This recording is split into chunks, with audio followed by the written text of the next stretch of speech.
Subscribe कीजिए बिहारी खाना channel को और घंटी के बटन को दबाइए मेरे लेटेस्ट वीडियो सबसे पहले देखने के लिए। सब गोटे के नमस्कार करे छी।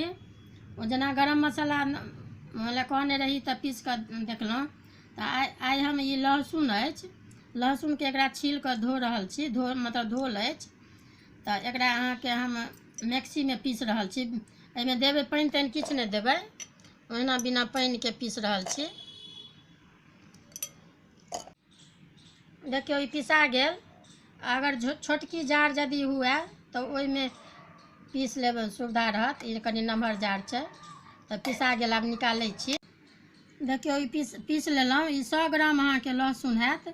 ई जखन अहाँके बुझाय जे हमरा एखन नहि कोनो काज अछि तो ई छील कऽ आ धो कऽ राखि लेब, तुरंते पिसा जायत। आ पीसो कऽ राखि लेब। एहिमे हम 1 चम्मच ई करू तेल मिला रहल छी। एहिमे ई मिला कऽ अहाँ आराम से 10 दिन जतेक मतलब पीसबै ताहि हिसाब से कनिक तेल दऽ देबै। जेना हम एहिमे 1 चम्मच देलियै 100 ग्राम में।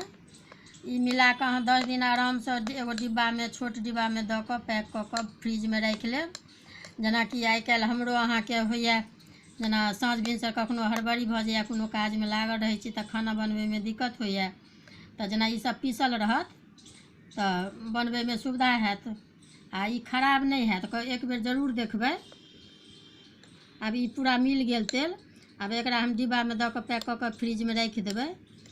देखबै अगर वीडियो नीक लागत तो ई लहसुन अछि पेस्ट, एकरा पीस कऽ रखलहुँ हैं तो जरूर लाइक करब।